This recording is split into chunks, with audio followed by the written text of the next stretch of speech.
서유기 네 번째 시간인가? 네 번째 시간. 1공아 2공아 빨리 와라. 내가 2번이야. 그러니까 채원이가 채원이가 102, 재유가 202, 소니가 302, 렉토가 402. 여기 주인공이 이제 50이잖아. 550아. 아니야. 맨날 5공아 그러잖아. 5공아 삼장법사가. 아니야. 502가 걔야. 청록이. 알았어. 누워. 그래도 주는 제가 읽는다.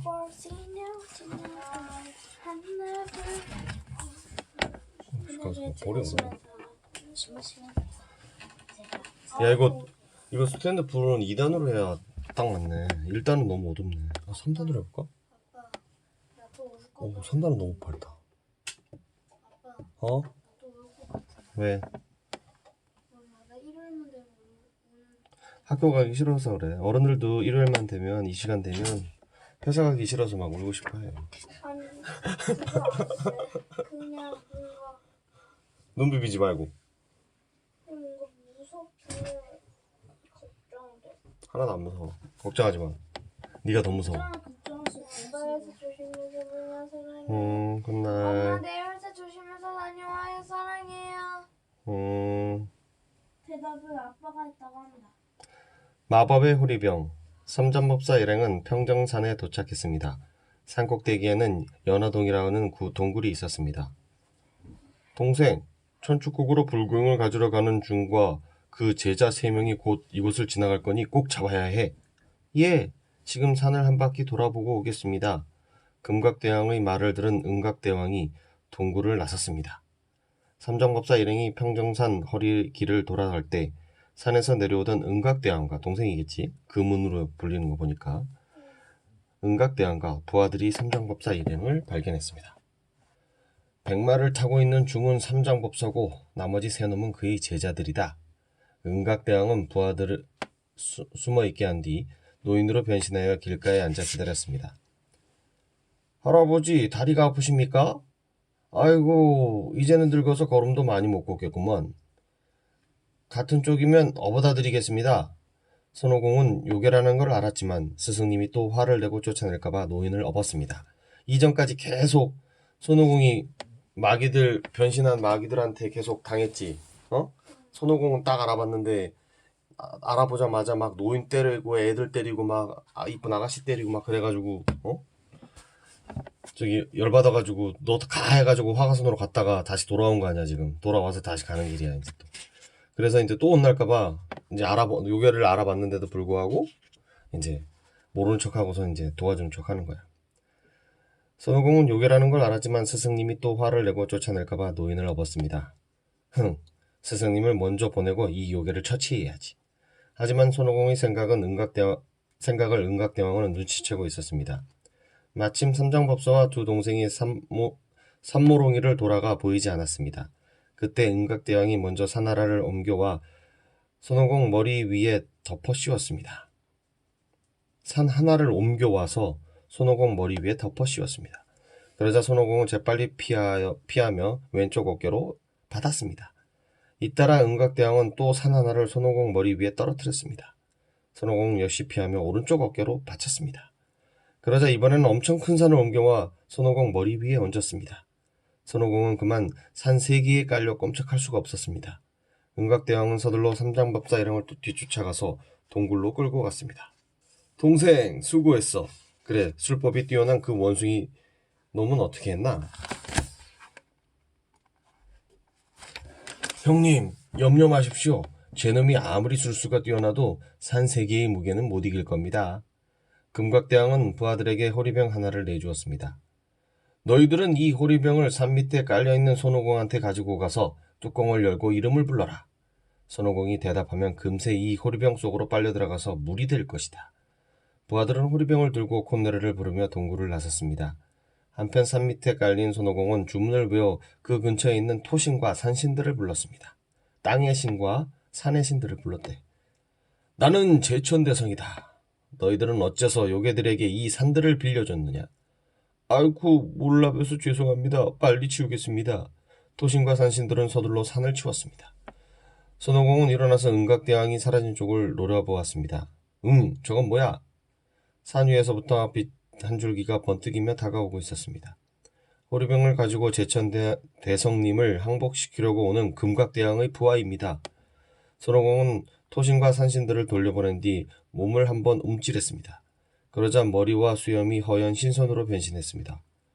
나는 복례산에 사는 산신인데 당신들은 누구요? 요괴들은 산신이란 말을 듣고 고개를 숙이며 굽실거렸습니다. 예, 저희들은 이 산 위에 있는 연화동이라는 곳에 삽니다. 우리 대왕님 명령으로 산 밑에 깔린 손오공을 잡으러 가는 길입니다. 그래요. 나도 그 원숭이를 많이 미워하는데 좀 거들어줄까요? 아닙니다. 대왕님이 주신 이 호리병 속에 넣어가면 끝납니다. 요괴들은 자랑스럽게 호리병을 흔들어 보였습니다. 그때 손오공은 가슴털 하나를 뽑아서 얼른 호리병을 만들었습니다. 금빛이 번쩍거리는 호리병이었습니다. 어허, 내 호리병은 더 신통력을 가지고 있지요. 더한 신통력을 가지고 있지요. 하늘도 빨아들이고 해와 달까지 빨아들이거든요.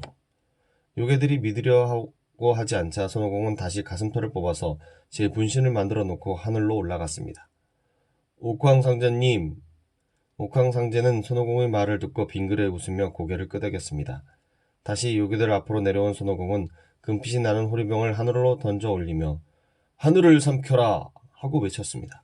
그러자 갑자기 하늘이 캄캄해지며 아무것도 보이지 않았습니다. 옥황상제가 까만 구름으로 하늘을 가렸기 때문입니다. 산신님 놀랐습니다. 손오공은 싱긋 웃으며 다시 주문을 외웠습니다. 호리병아, 하늘을 내놓아라. 그러자 금세 본래대로 밝아졌습니다. 손오공은 지금 신선으로 변신해 있으니까. 부하들은 기뻐하며 호리병을 바꾸자고 했습니다. 하지만 손오공은 금방 바꿔주지 않고 망설이다가 못 이기는 척하고 바꿨습니다. 왜? 바로 바꿔주면 의심할 수도 있으니까 안 되는데 바꾸는 거. 그래 알았어. 내가 바꿔줄게. 이런 식으로 못 이기는 척하고 바꿔줬다니. 두 요괴는 호리병을 들고 껑충껑충 뛰었습니다. 우리도 한번 시험해보자. 하늘을 삼켜라. 한 요괴가 호리병을 하늘로 던졌습니다. 그러나 하늘은 조금도 변하지 않았습니다. 당황한 요괴들은 호리병을 하늘로 던지고 또 던지면서 목이 쉬도록 외쳤지만 헛일이었습니다. 손오공은 구름 위에서 그 모습을 내려다보며 싱긋 웃다가 하늘로 올라오는 호리병을 잡아 다시 털로 만들어 가슴에 붙였습니다. 그냥 그 가슴털 뽑아서 뭐 이렇게 변신술을 하는 데도 이렇게 쓰고 그러는데 아빠는 뽑으면 그만인 줄 아는데 다시 붙일 수도 있네. 요괴들은 그때야 비로소 속았다는 걸 알고 손오공이 깔려 있었던 산 안으로 달려갔습니다. 짐작한 대로 손오공과 산은 보이지 않았습니다. 요괴들은 다시 동굴로 달려갔습니다. 뭐라고? 삼장법사 일행을 잡았다고 좋아하던 금각대왕과 은각대왕이 화들짝 놀랐습니다. 그때였습니다. 은각대왕님, 큰일 났습니다. 손오공이 호리병을 뚜껑을 열고 부하의 목소리를 흉내내어서 은각대왕을 불렀습니다. 왜? 또 무슨 일이냐? 그 순간 은각대왕은 손오공이 들고 있는 호리병 속으로 쏙 빨려 들어갔습니다. 이 광경을 본 금각대왕이 옆에 있는 마법병 주둥이를 손오공을 보고 기울였습니다. 그러자 병 속에서 눈부신 빛이 쏟아져 나와 동굴 안은 온통 빨개졌습니다. 이거 번역이 이상한데? 병 속에서 눈부신 빛이 쏟아져 나왔는데 왜 동굴 안은 온통 빨개지냐? 아무튼 밝아졌습니다. 아무튼 불이 이런 형광등 불이 아니라 횃불 같은 불이니까 빨갛게 보일 수도 있지, 그지? 아니면 동굴이니까 동굴이 뭐 돌동굴일 수도 있고 빨간 다이아몬드가 박혀있는 동굴일 수도 있으니까. 잇따라 금각대왕은 등에 꽂고 있던 파초손을 펴서 손오공 쪽으로 붙였습니다. 파초손은 부채야, 큰 부채. 그 시녀들이 왕 옆에서 이렇게 햇빛도 가려주고 바람도 불게 하던 큰 부채, 파초손. 파초손을 펴서 손오공 쪽으로 붙였습니다. 그러자 부채 끝에서 불꽃이 쏟아져 나와 온통 불바다가 되었습니다. 손오공은 가슴털을 뽑아서 분신을 만들어 놓고 몰래 동굴 안으로 숨어 들어갔습니다. 에이, 불이 난 줄 알았더니 그냥 빛이잖아. 손오공은 호리병 뚜껑을 열고 금각대왕 쪽으로 기울였습니다. 금각대왕은 그런 줄도 모르고 손오공 분신과 싸우느라 정신이 없었습니다. 말씀드리겠습니다, 금각대왕님. 손오공은 얼른 금각대왕 뒤로 다가가서 호리병을 들고 또 부하 목소리를 흉내내서 금각대왕을 불렀습니다. 왜 불러? 금각대왕은 금세 호리병 속으로 쏙 빨려 들어가 버렸습니다. 손오공은 부하들까지 물리치고 삼장법사와 두 동생을 구해냈습니다. 스승님, 요괴들을 모두 처치했으니 마음을 놓으십시오. 고맙다. 내가 없었더라면 큰일 날 뻔했다. 삼장법사가 손오공이 등을 토닥여 주었습니다. 스승님, 보십시오. 이건 사람을 빨아들이는 호리병이고, 이건 빛을 내뿜는 병이고, 이건 불을 토해내는 부채입니다. 삼장법사와 저팔계 사오정은 신기한 듯 새 보물들을 바라보았습니다. 그때 갑자기 구름 한 덩이가 다가왔습니다. 오공아, 그 보물들을 돌려주지 않을래? 하늘나라에 있는 노자였습니다. 삼장법사와 세 제자는 허리를 숙여 노자를 맞이했습니다. 노자? 공자, 맹자, 노자. 이런 대성인들, 글과 지혜에 뛰어났던 사람인데 노자가 하늘나라에 되게 높은 신으로 있나 보네, 그지? 그 보물들은 원래 내가 가지고 있던 것인데 황금 화로를 지키던 하인과 은화로를 지키던 하인이 그것을 훔쳐갔단다. 그러니 돌려주렴. 왜 여태껏 그냥 두었다가 우리가 찾으니까 돌려달라는 겁니까? 그것도 죽을 고생을 해서 뺏은 보물인데. 그런 고생을 싫다고 하지 마라. 모든 게 관음보살님 마음에서 나온 것이니라. 나쁜 일만 시험하지 마시고 좋은 일로도 시험해 주시면 좋겠습니다. 손오공은 새 보물들을 노자에게 돌려줬습니다. 이 노자가 그 노자가 아닐 수도 있겠다, 그지? 목숨을 건 시합. 삼장법사 일행은 차지국에 들어섰습니다. 대력왕 보살 영차. 이 소리는 병사들이 휘르는 채찍을 맞으며 수레를 끄는 스님들이 지르는 소리였습니다. 손오공은 나이 많은 신선으로 변신했습니다. 이보시오, 나는 여행을 하는 사람인데 지금 뭘 하는 거요? 스님 한 사람이 두리번거리며 주위를 살핀 뒤 사정 이야기를 했습니다. 20년 전 이곳 차지국에는 오랫동안 가뭄이 들어 있었답니다. 왕은 온 나라에 있는 스님들을 모아놓고 기우제를 지내게 했습니다. 그러나 기우제를 몇 날 며칠 지내도 비는커녕 구름 한 조각 볼 수 없었습니다. 그때 마침 호력대선과 농력대선, 양력대선이 나타나서 비를 오게 했습니다. 그러자 왕은 가뭄에서 백성을 구한 세 신선에게 높은 벼슬을 내리고 스님들은 노예로 삼았습니다. 노예가 된 스님들은 세 신선이 살 대골 같은 집과 별장을 짓는 데서 일을 했으며 도망가지 못하게 감시를 당했습니다. 나쁜 놈들이군. 손오공이 주먹을 불끈 쥐었습니다. 그렇지만 오늘은 희망을 가져봅시다. 어젯밤 우리 스님들 꿈에 태백성께서 나타나서 제천대성을 지낸 손오공이라는 분이 도와줄 것이라고 했습니다. 그래서 모두 그분을 기다리고 있답니다. 내가 제천대성이요? 더 기다릴 수 없었던 손오공이 몸을 한번 추스르자 본래의 모습으로 돌아왔습니다. 제천대성이시다.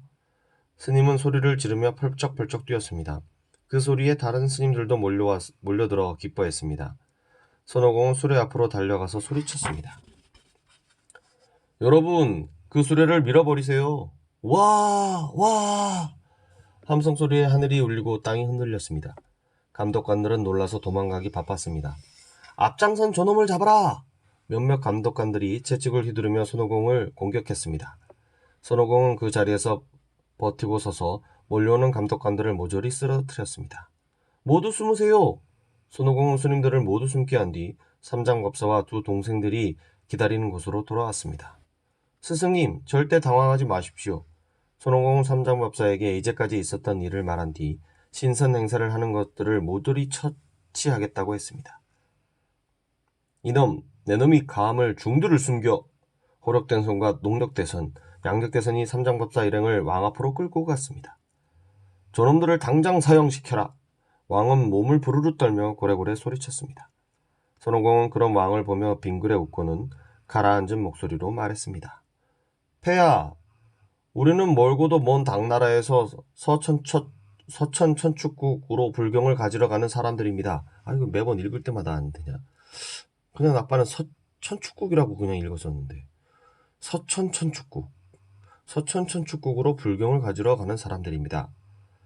그래서 통과해도 좋다는 허가증을 받으러 왔는데 신선들이 트집을 잡는 것입니다. 우리가 스님들을 숨겼다는 증거를 내놓으라고 해보십시오. 가만히 듣고 있던 왕은 새 신선들에게 증거를 보자고 했습니다. 그때 문을 지키던 병사가 들어와서 왕에게 머리를 숙였습니다.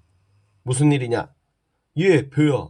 지금 성문 앞에 농민들이 몰려와서 봄부터 내리지 않는 비를 내리게 해달라고 아우성입니다. 그래, 마침 잘 됐다.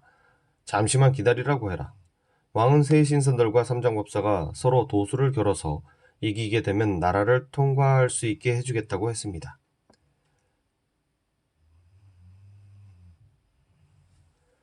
그렇게 왕의 명령대로 제단을 만들고 모두 제단 옆으로 모였습니다.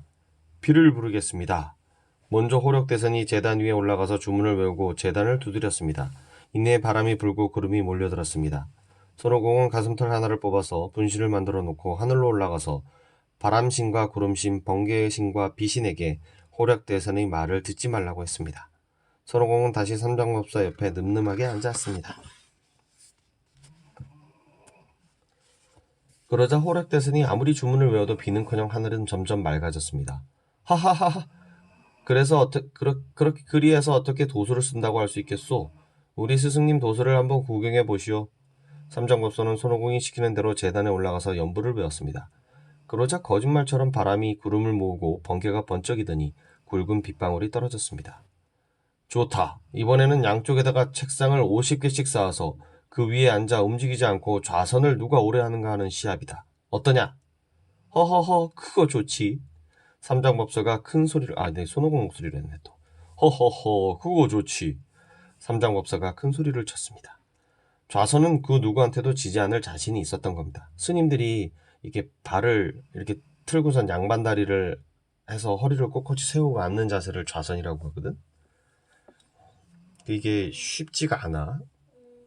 뭐 대답 안 해도 돼, 이 녀석아. 자. 그러니까 나중에 이제 TV 나올 때 봐봐. 나중에 절 갔을 때 스님들이 이렇게 무릎 꿇고선 이렇게 하는 게 아니라 그 양반 자세로 딱 다리 틀고선 앉아가지고 허리 딱 세우고선 가만히 명상하고 계실 때의 자세야. 좌선은 그 누구한테도 지지 않을 자신이 있었던 겁니다. 손오공은 구름이 되어 삼장법사를 태우고 책상 위로 올라갔습니다. 두 사람은 자리에 앉아 눈을 감고 좌선에 들어갔습니다. 그러자 몰래 털 하나를 뽑아 손가락을 튕겨 빈대로 변한 농력대선이 삼장법사 머리 위에 앉았습니다. 간지러운 삼장법사가 움직이려고 했습니다. 저기 농력대선 얘 새 신선도 변신술을 할 줄 아네. 간지러운 삼장법사가 움직이려고 했습니다. 그 모습을 놓칠 리 없는 손오공이 다시 쇠파리로 변해 날아올랐습니다. 어림없다. 손오공은 단숨에 농력대선을 무찌르고 자리에 앉았습니다. 앉아서 가만히 생각하니까 농력대선이 괘씸했습니다. 근데 쇠파리가 그 벼룩을 잡아먹나 보다. 빈대를. 그래서 무찔렀다는 얘기인 것 같아. 우리가 잘 모르는 사실이잖아. 쇠파리라는 게 엄청 그 파리가 크거든. 근데 대부분의 파리들이 뭐 죽은 거나 꿀이나 뭐 쓰레기 같은 거 뭐 이런 거 음식물 이런 거 먹는다고 생각했는데 벌레도 잡아먹나 봐. 빈대를 아무튼 아빠 알기로는 쇠파리가 되게 큰데. 무찌르고 자리에 앉았습니다. 앉아서 가만히 생각하니까 너 대답하지 말고 잘하니까 저 문 닫아 똑바로. 어디 맛 좀 봐라. 손오공은 지네로 변신해서 호력대선 콧구멍으로 들어갔습니다. 호력대선은 그만 땅으로 떨어져 일어나지 못했습니다. 이번에는 펄펄 끓는 기름 속에 들어가서 누가 오래 견디냐 하는 대결이다. 어떠냐? 좋다. 이번에는 소치 2개니까 그쪽 소대는 3명이 한꺼번에 들어가고 이쪽 소대는 나 혼자 들어가겠다. 손오공은 펄펄 끓는 기름솥에 풍덩 뛰어들었습니다. 튀어나온 기름방울이 땅에 닿자 연기가 물씬 났습니다. 새 신선들도 질세라 풍덩풍덩 뛰어들었습니다. 손오공은 털을 뽑아 분신을 만들어 놓고 하늘나라에 올라갔습니다. 손오공의 말을 듣고 옥황상제는 용왕을 불러 신선들이 들어가 있는 기름솥을 더욱 뜨겁게 하라고 했습니다. 잠시 뒤 손오공은 콧노래를 부르며 앉아 있었습니다. 그런데 신선들은 울상이 되어 있었습니다. 오공아, 그만하면 됐다. 저들이 아무래도 못 견딜 것 같으니 그 정도로 끝내는 게 어떻겠니? 삼정법사가 곧 죽을 것 같아 보이는 신선들을 보고 안타까워했습니다. 아닙니다. 시합은 어디까지나 시합입니다. 저들이 죽나 내가 죽나 하는 시합이기 때문에 어느 쪽이든 죽을 때까지 해야 합니다. 선호공은 늠름하게 앉아서 입만 종알댔습니다. 오공아, 저들도 살아있는 목숨이니 죽도록 하지는 말아라. 그 말에 왕은 삼장법사를 돌아보았습니다. 스님, 당신은 어찌 당신들을 해치려고 했던 신선들을 걱정하는 것이오? 왕은 삼장법사에게 물었습니다. 부처님은 꼭 벌을 내려서 잘못된 것을 바로잡지는 않습니다. 삼장법사가 눈을 지그시 감으며 고개를 끄덕였습니다. 그때였습니다. 새 신선들이 들어있는 기름솥이 더욱 심하게 끓어올랐습니다. 아! 살려줘! 꺼내줘! 새 신선들은 기름솥을 빠져나오려고 발버둥 쳤지만 미끄러워서 빠져나오지 못했습니다. 오공아, 삼장법사가 소리를 꽥 질렀습니다. 예, 스승님 알겠습니다. 손오공이 얼른 솥에서 나와 새 신선들을 꺼내줬습니다.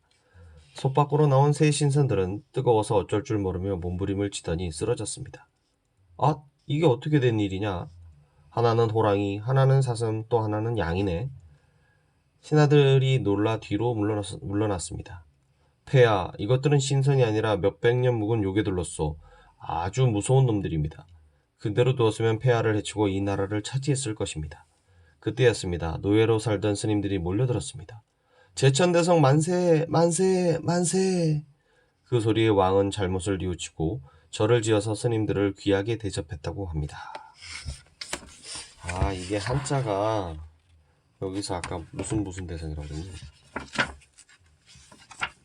이게 나오는 호력대선, 호랑이 오자네. 농력대선, 사슴녹자고.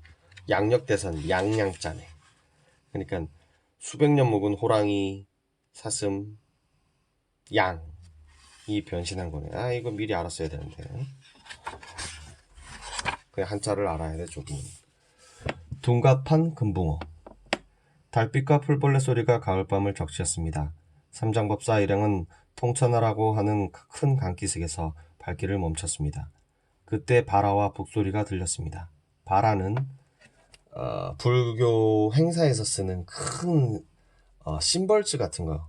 심벌츠가 뭔지 알지? 이렇게 큰 소뚜껑 같은 거 2개 들고선 띵 치는 거. 이게 그렇지. 캐스터네츠가 아니다. 짝짝이를 크게 만든 거라고 생각합니다. 큰 바라와 북소리가 들렸습니다. 삼장법사 일행은 소리가 나는 집으로 들어섰습니다. 늦은 밤에 누구십니까? 어떤 남자가 나와서 허리를 숙였습니다. 하룻밤 묵고 가려고 하는데 누구의 법사인지 삼장법사가 물었습니다. 지금 죽으러 갈 아이들의 법사입니다. 예? 죽은 것도 아니고 지금 죽으러 가다니 그게 무슨 말입니까? 삼장법사가 눈을 치켜뜨고 묻자 남자는 조용히 고개를 끄덕이며 사정 이야기를 해주었습니다. 우리 마을엔 오래전부터 통천하 강기슭에 영감대왕이라는 신을 모셔놓고 1년에 한 번씩 제사를 지냅니다. 그러면 적당히 비도 내려주고 알맞게 바람도 불게 해서 농사가 잘 되도록 해주었지요. 그런데 제사에 올릴 제물은 꼭 어린 남자아이와 여자아이여야 한답니다. 만약에 제사를 지내지 않으면 홍수와 태풍으로 쑥대밭을 만들고 말지요. 올해는 저희 집이 그 차례가 되어 제 딸과 아들을 오늘 밤에 영감대왕에게 바쳐야 합니다. 그래서 법사를 지내는 것입니다. 뭐 불교 의식을 치른다는 얘기인 것 같아. 법사. 남자는 눈물을 주르르 흘리며 슬퍼했습니다. 아니 뭐 그따위 신이 다 있어. 신이 아니라 틀림없이 요괴일 거야. 손오공은 화를 버락버락 냈습니다. 오공아, 아이들이 제물로 희생되지 않을 좋은 방법을 생각해봐라. 예, 스승님. 나는 남자아이가 저팔계 너는 여자아이가 되어서 그 요괴들을 물리치자. 좋아요, 형님. 손오공과 저팔계는 남자의 안내를 받아 아이들이 기다리고 있는 방으로 갔습니다. 예쁘고 귀여운 아이들이 눈을 말똥거리며 앉아 있었습니다. 저팔계, 시작하자. 둘은 똑같이 몸을 부르르 떨었습니다. 그러자 손오공은 남자아이로, 저팔계는 여자아이로 변신했습니다. 그렇게 변신한 손오공은 진짜 두 아이를 요괴가 눈치채지 못하게 다른 방에 숨겨두게 했습니다. 잠시 뒤 마을 사람들이 와서 아이들로 변신한 손오공과 저팔계를 붉은 칠을 한 큰 쟁반에 담아서 사당으로 옮겼습니다. 쟁반에 담긴 손오공과 저팔계는 제단에 올려졌습니다. 대왕님, 여태 그리하셨듯이 올해에도 아이들을 제물로 바치오니 기쁘게 받으시고 아무쪼록 비바람을 적당히 내리셔서 농사가 잘 되게 해주십시오. 마을 사람들은 기도를 마친 뒤 서둘러 돌아갔습니다. 얼마쯤 기다리자 비릿한 냄새가 코를 찔렀습니다. 손오공은 저팔계에게 조심하라는 눈짓을 했습니다. 그때 황금빛이 번뜩이며 입이 큰 요괴가 나타났습니다.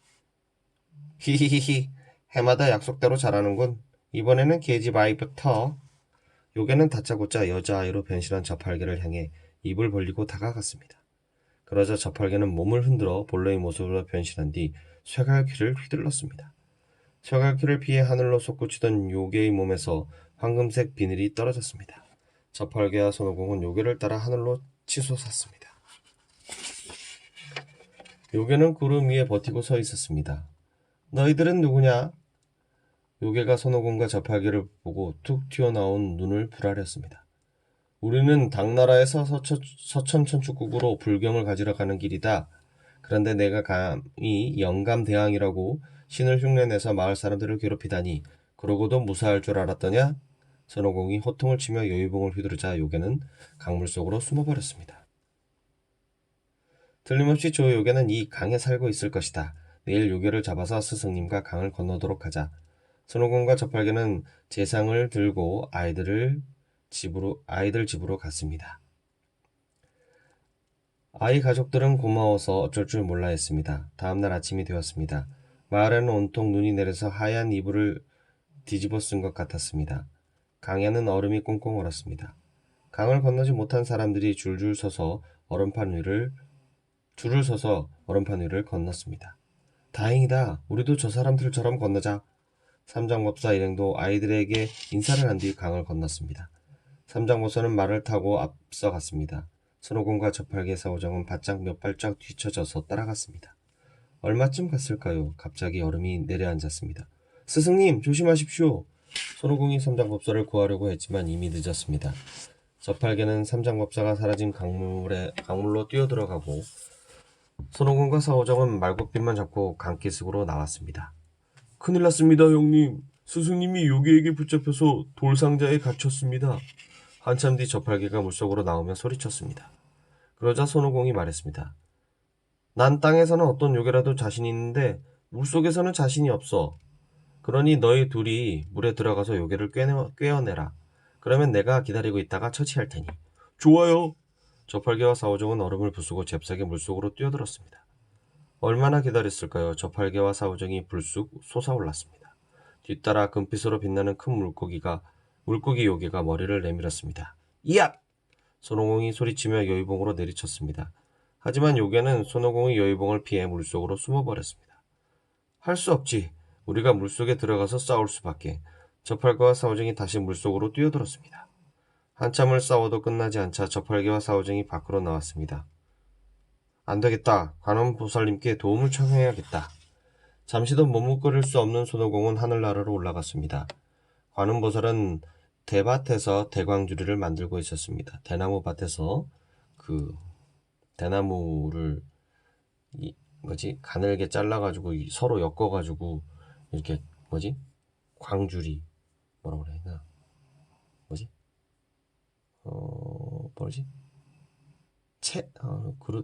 그릇이 아니다. 이거 뭐지? 생각이 안 나네. 오줌 쌌을 때 쓰는 키도 그게 대나무로 만든 거잖아. 그렇게 해서 큰 바구니. 대나무로 만든 큰 바구니를 갖다가 대나무를 엮어서 만든 큰 바구니를 대광줄이라고 그래요. 맞을걸? 맞지. 소쿠리처럼 생긴 물건. 대나무로 만든 거. 스승님이 물고기 요괴에게 잡혀서 돌상자에 갇혔습니다. 알고 있다. 같이 가자. 손오공과 함께 내려온 관음보살은 대광주리를 줄에 묶어서 강 속에 담갔습니다. 죽은 것은 흘러가고 산 것은 작아져서 이 광주리에 들어오너라.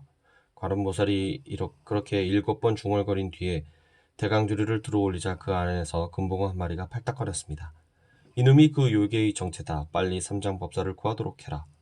저팔계와 사오종은 관음보살이 시키는 대로 물속으로 뛰어들어가 돌상자 속에 갇힌 삼장법사를 구해냈습니다. 이 금붕어는 본래 내 연못에 살았는데 매일 고개를 내밀고 연부를 듣더니 돌을 닦아 요괴가 되었다. 그동안 찾을 수 없었는데 너희들이 어쩌나 내려다보다가 이놈을 찾았지. 그래서 이놈을 잡으려고 대광주리를 만들었단다. 강객석에 모인 많은 사람들은 관음보살의 말을 듣고 절을 하며 좋아했습니다. 관음보살도 인자한 웃음을 남기고 금붕어와 함께 하늘나라로 올라갔습니다.